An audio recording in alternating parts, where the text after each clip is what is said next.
Good morning, dear friends, dear participants. First of all, I would like to announce some news, good news and bad news. I have 16 pages of my speech, but it's in 16th font. Dear friends, dear colleagues, I cannot see Volodymyr, but I would like to thank him and the whole team of Ukrainian Institute for their work. That's a high quality work which brings results, and it's highly needed today. The topic of culture is also a matter of security for Ukraine. And being in this paradigm, you have to keep on doing what you're doing. Because for Russia, the meaning of our identity, our culture, is one of the reasons of war, and our cultural diplomacy is part of our diplomacy of strength, because culture is also a tool of influence for Ukraine.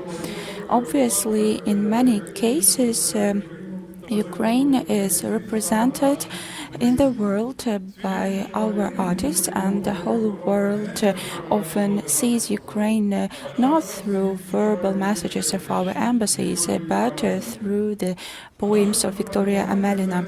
Our cultural diplomacy is not an aesthetic framework for political messages. Culture is a powerful message in itself, and through cultural diplomacy we convey our strategic narratives using the language of culture.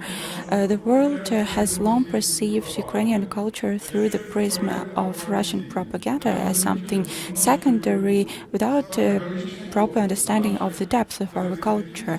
And the resistance of our defenders has changed the paradigm, and the task of the Ukrainian Institute and our cultural diplomacy in general is to spread and institutionalize this influence. We've had a great exchange as to how to strengthen the role of your institution and how to have the synergy with the ministry and strengthen our joint activities abroad. And we already have results for the first 6 months of this year. We've participated in over 40 cultural events on 4 continents: Europe, Asia, Africa, and Latin America, which are priorities for us, and Europe, of course. And our literature was represented at Frankfurt Book Forum. Our films were represented in Copenhagen, Venice, Rotterdam, and we participated in Literary Biennale in Venice, which is also important. Our approach has to be systematic. On the 1st of December, a season of Ukrainian culture will be opened in France, and we plan to have a representation of Ukrainian Institute in the Netherlands since April, and I hope we will spread institutional presence of the Ukrainian Institute abroad and in the countries which correspond to our national interests. Poland, Hungary, Moldova, and South African Republic are the next countries on the list.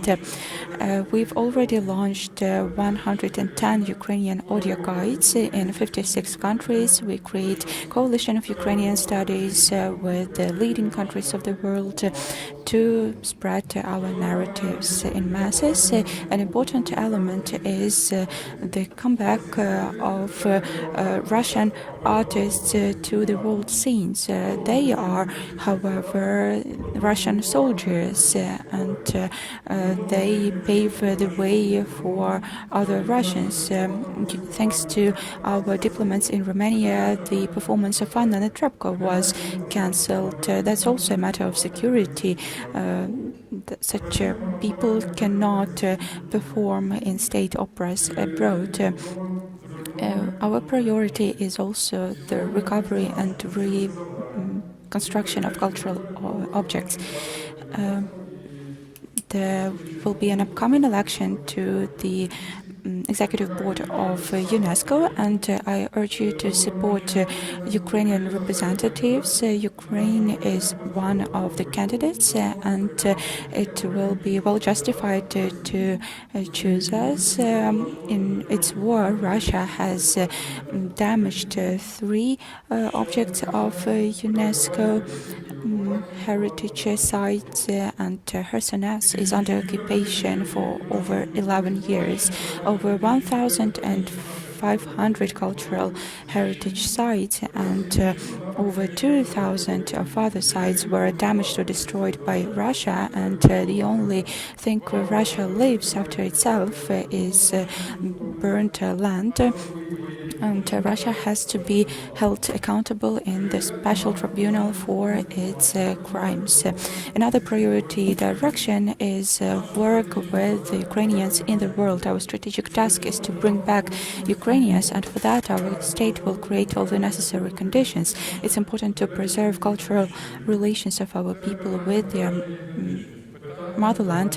It's a matter of identity, it's a matter of national security, and among the priorities for the future is accrued attention to the Ukrainian language in the world, and we've had in-depth discussions on this topic as well. I hope that next year we will see significant progress in this direction. I understand that it also depends on the Ministry of Foreign Affairs, but I'm sure that if this goal is set as a priority, it will be achieved. It's important for our children abroad to be brought up as Ukrainian children with access to their native tongue, with understanding of the importance of our language. Ukrainian is a future European language, European member state language, and that's important that our people know Ukrainian and the Crimean Tatar language.